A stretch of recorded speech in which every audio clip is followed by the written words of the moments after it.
hanyuma ikibazo umuvandimwe yarabajije cyo kuba umukobwa se afite burenganzira ki mu kwihitiramo umugeni cyangwa se umugabo uri buze kuza kumurongora. Afite uburenganzira 100%, afite uburenganzira 100% bwo guhitamo uwo ashaka no kwanga uwo ashaka. Biri kumvikana bavandimwe Islam? Rero ntihazagire uwo muzahatira gushaka. No mu bintu bisenye ingo kano kanya ni abakobwa bamwe na bamwe urushako barugiyemo bahatirizwa. Nk'uko ukabona umubyeyi araje ashimye umusore muri mwebwe, amaze kumushima, yarangiza akaza imbere y'umwana we akamubwira ati ngo hari umuntu nashimye, uramubona uriya? Kandi uriya hariya ntuzanahave. Ugasanga n'umwana w'umukobwa agiye kuzarwara pressure kubera ibintu bahora bamushyiramo buri kanya, nuriya none se konye nabonye undi, hoya uwo ntago tumuzi, nuriya. Uriya bazajya kubana nyuma y'igihe gito cyane ibintu bizambi. Rero bavandimwe Islam, umukobwa mu Islam afite ukuri 100% bwo guhitamo uwo bazakora iki, bazabana. Wowe nka papa we, wowe nka musaza we, ushobora kumugira inama, cyangwa se ushobora kumufasha kumurangira. Uko wambwira uti hari umusore dukorana salatul fajr buri munsi muri jamaa, nabonye ari umunyamico myiza, ntacyo atwaye, nta kibazo afite, niba wumva ntacyo bigutwaye wenda nazabahuza kheri, ibintu bikaba byiza, akaba yakubwira ati naam, nta kibazo. Ariko hari kumujyanira icyo gitekerezo akakubwira ati hoya hari uwundi, kandi nawe ibintu bigeze kure, n'umushinga ugeze kure, vuba hanga bashobora no kuzaza gufata irembo. Ukajya kubona ukuntu umusaza isarakara, gahita arakara kabisa, gahita anabyimba akubwira ati wowe ikigara ugiye no kunsuzugurira iwanjye, naguhitiyemo uyu nguyu, lesh guteze. Rero ibi ngibi nabyo ababyeyi bagomba kumenya aho bagarukira ku kuri kwabo kuri bano bana. Kimwe nuko ushobora kuba uzi ko uyu mukobwa mushiki wawe, umwana wawe ari umunyamico myiza, ukaza kwegera umusore uzi neza ko ari umunyamico myiza, ukaza kwambwira uti mfite mushiki wanjye kandi ahagaze neza ku dini, uko tayari kakubwira ati ndi tayari. Hanyuma ukegera mushiki wawe nawe ukaza kumuganiriza akabyemera, cyangwa se nabyo agakora iki, akabyanga. Ariko ntabwo harimo kujya guhatira umuntu yuko n'uyu nguyu.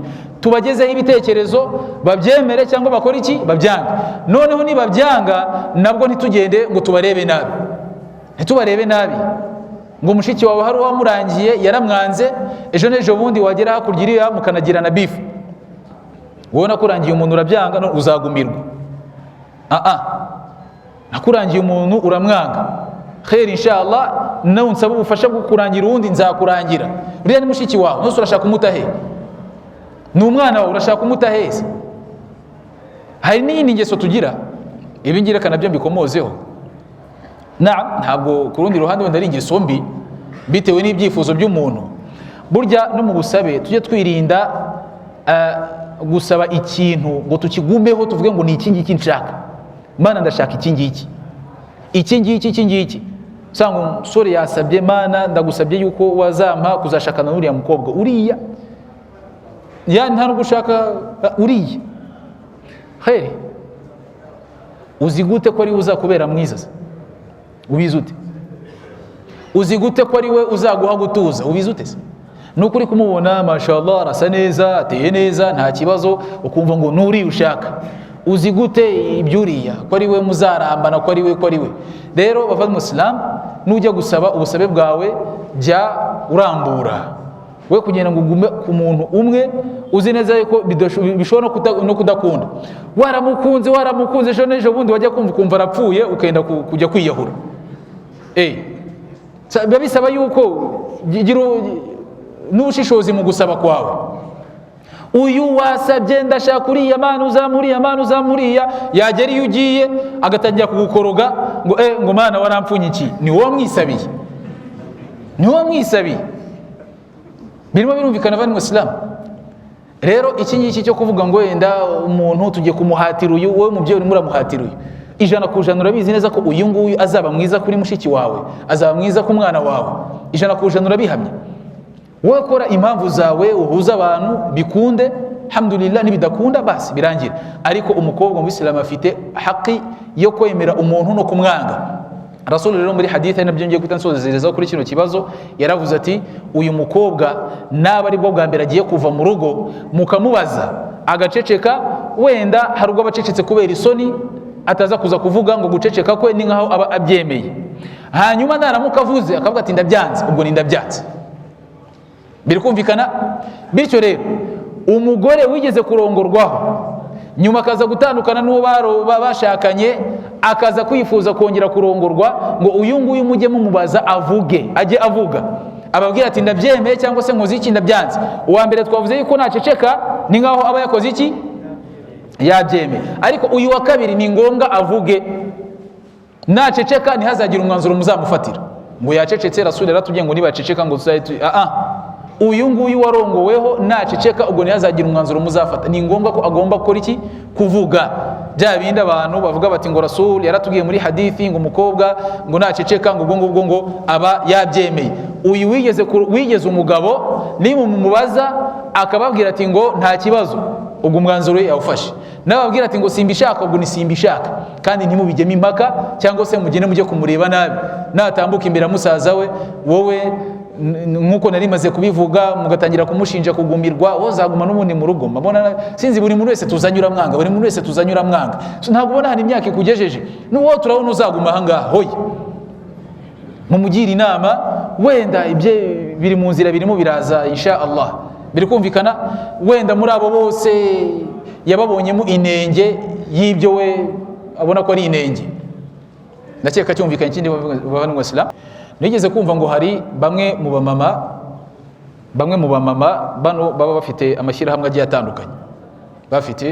agiye atandukanye, batinza abana babo kurongora no kurongorwa, ngo bategereje yuko hari amafaranga bazahabwa.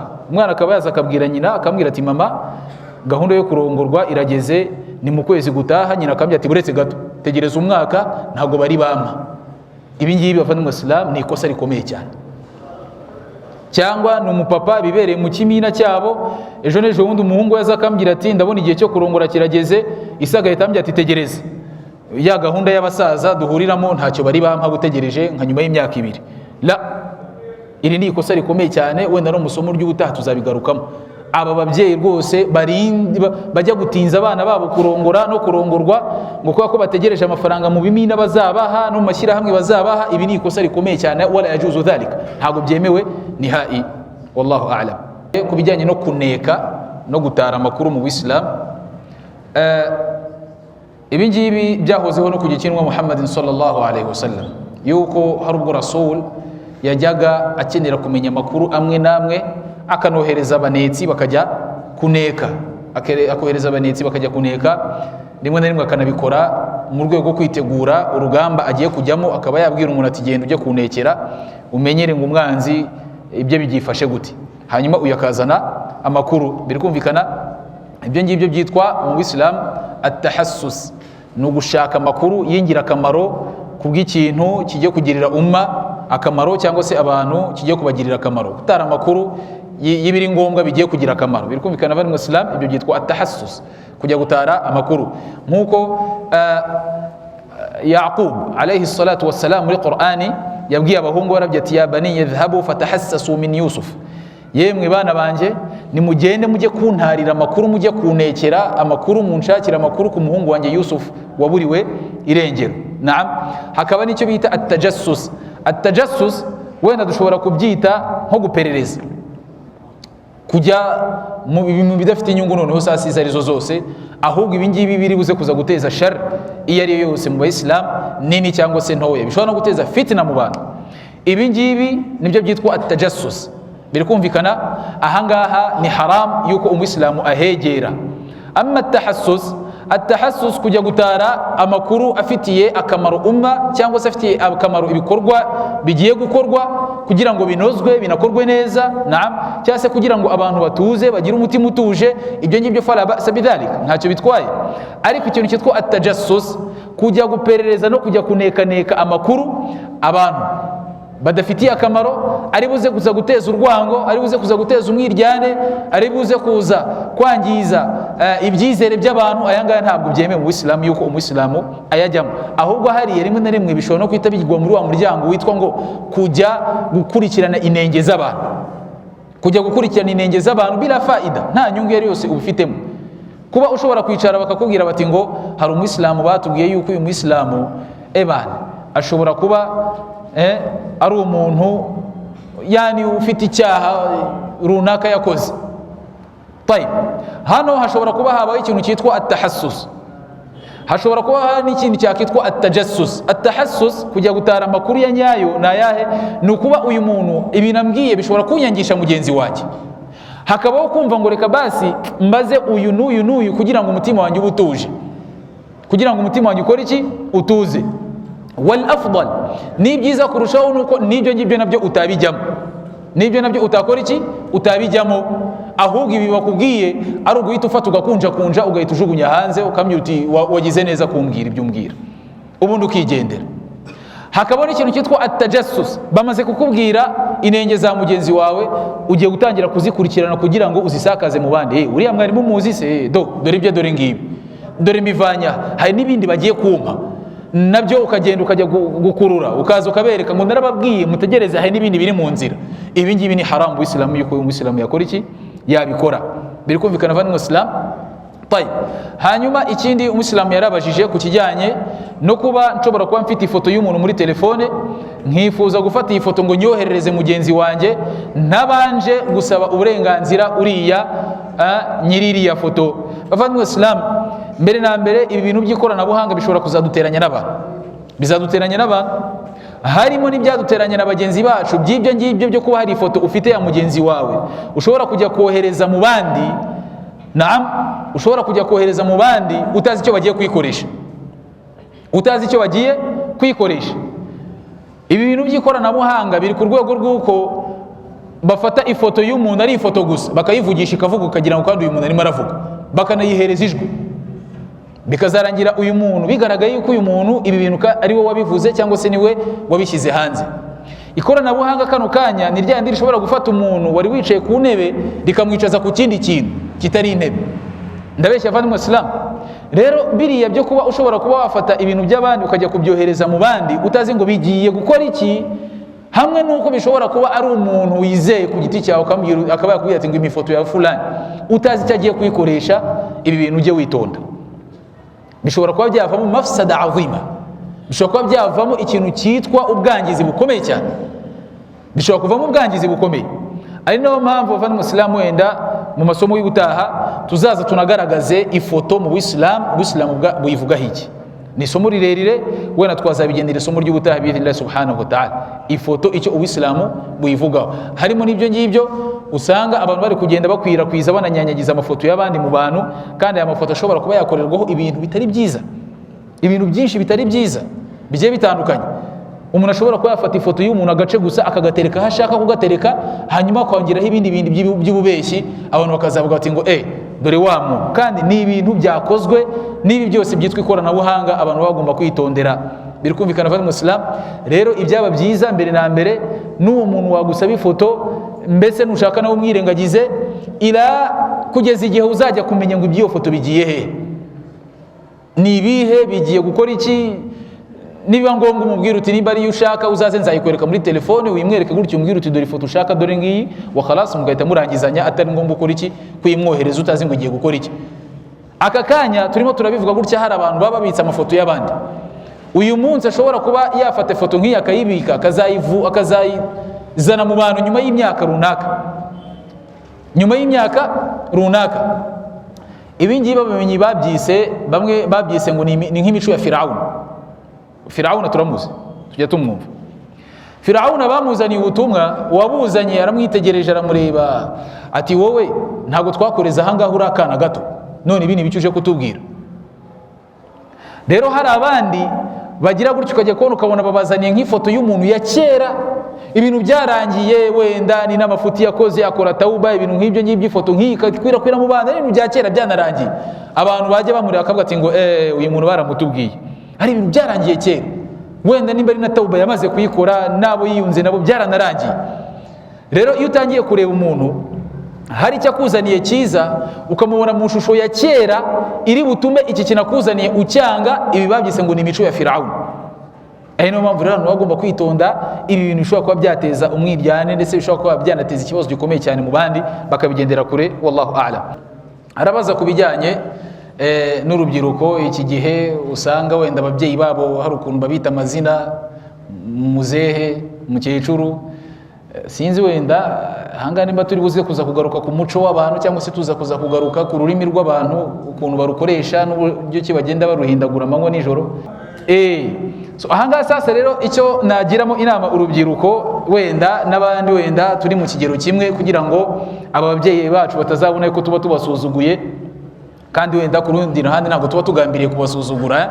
Tugerageze turebe amazina meza twabita arimo icyubahiro, amazina meza twabita arimo icyubahiro, atari amazina yabo, kubera ko kujya guhagarara imbere ya papa ukamwita izina Ramadan vipi, ntabwo ari uko bimeze. Birasaba yuko nibura ku rundi ruhande utekereza ku zina ryiza wamwita ririmo icyubahiro. Ushobora kumwita data, ushobora kumwita papa, ushobora kumwita none byagera kuri babu, nkuko bari bamaze kubitubwira. Iyo mwise babu yumva nezerewe, kumva umwuzukuru wa mwise babu ntacyo bitwaye. Ariko wenda ushobora kumuhagarara imbere ntumwite babu muze, akaba yakureba akavuga tuyunguye akagasuzugura yakigiye he. Sawa.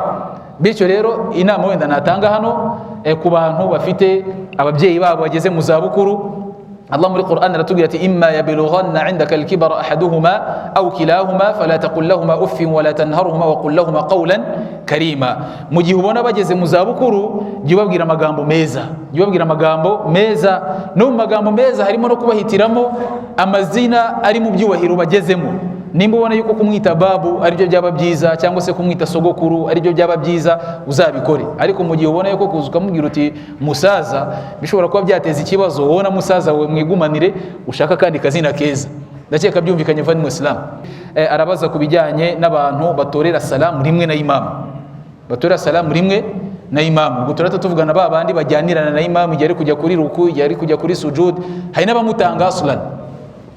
Al-Imamu Ahmad bin Hanbal rahmatullahi alayhi we yaranavuze yuko uramutse kwa kundi uza hari raka uri buze kuza kwishyura, ngo uramutse uhagaze mbere yuko imamu atora salamu ya kabiri, ngo iriya swala yawe ngo ntago iba ikiri swala y'itegeko, ngo ihita iba sunna kuri wowe.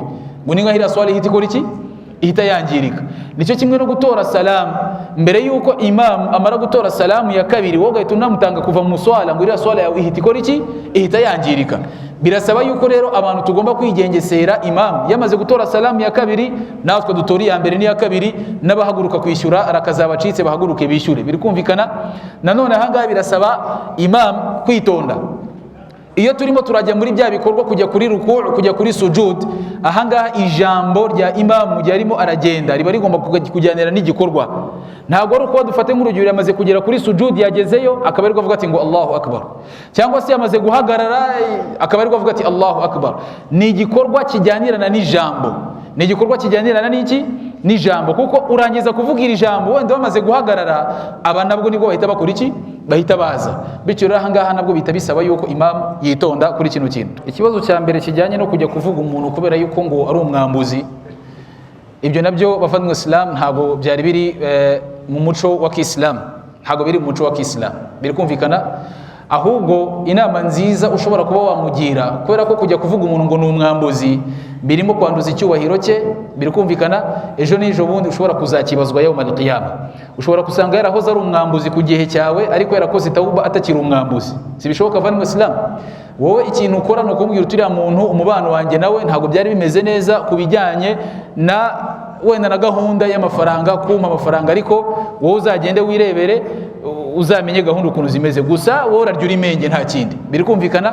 Hanyuma ukarekeraho, nta cyubahiro cye wanduje, na mugenzi wawe uramuburiye. Ariko kujya hariya uriya muntu ugiye gukorera, wallahi Imana ikorohereze nimba yaramaze no kukwakira. Ni umwambuzi, ni umunafiki.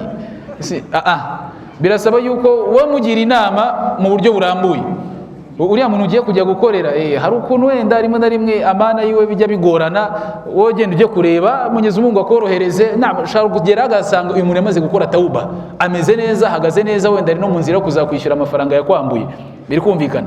Hanyuma se nimba waramaze kumuvuga mu bantu, abantu bose bamuzi nk'umwambuzi, yaramaze gukora tauba, hari n'abo ari kwishyura amafaranga yabo yagiye arya, igisebo nk'uko nabivuze kare, igisebo wamuteje mu bantu, ubwo cyo uzagihanagura ute? Ubwo wakubaza wowe wagihanagura ute? ubwo ni ikindi kindi uzajya kwisobanura imbere yande ya Allah subhanahu wa ta'ala. Biri kumvikana fani muslim. Rero umuntu nimba hari ikintu kitari cyiza umuziho, kujya kumuvugavuga mu bantu mu buryo burimo kwanduza icyubahiro cye, bishoboka yuko yazikosora. Hano jya umenya ngo imiryango ya tauba nkuko nababwiye nti irafunguye, ariko hari ikintu kizasigara uzaba wikoreye kandi Imana izakubaza yawm al-qiyamah. Ikindi warubaje cyari kuba umuntu wamuhereza umwambaro hanyuma ukajya kubibwira bagenzi bawe kugira ngo nabo bumve ubatere ka motivation ko kuba nabo batanga ikanzu. Simpamye yuko byari ngombwa yuko wajya kugaragaza uwo wahaye ikanzu n'ikanzu wamuhaye. Simpamye yuko ariko byakagombye kugenda, uze umuntu natambuka aje no gusara ahangaha mwicaye hari inyuma ari gusara sunna, urabona iriya kanzu iriya bidabt iri ubona yambaye nta gihindutseho kuriya nayimuhaye, namwe muzatange inshallah. Hoya aho ngaho rwose ubukosheje, ahubwo icyo wakora wowe wajya umubona akakwibutsa neza wakoze, ukabwira abasilamu bagenzi bawe wallahi ya myenda yabanze, ya makanzu yabanze, nanjye murabona yuko ayo amakanzu yambanye make kubera iki ya yandi nagiye nyatanga, namwe nimuze tujye gukora igikorwa cya khair, tugende nariya tuyatange tuyahereza abasilamu nabo bambare baberwe, kurusha uko wajya ureba umuntu do iriya kanzu mubona yambaye buriya nanjye niyo namuhaye, nubwo mubona yigabanyijeho ariko yari ndendeho gato, namwe mujye tujye gutanga. Ntabwo ari uko bimeze. ndumva twasozereza ahangaha. subhanakallahumma bihamdika nashhadu an la ilaha illa anta nastaghfiruka wa natubu ilaik. subhana rabbika rabbil izzati amma yasifun wa salamun ala al mursalin walhamdulillahi rabbil alamin. Assalamu alaykum wa rahmatullahi wa barakatuh.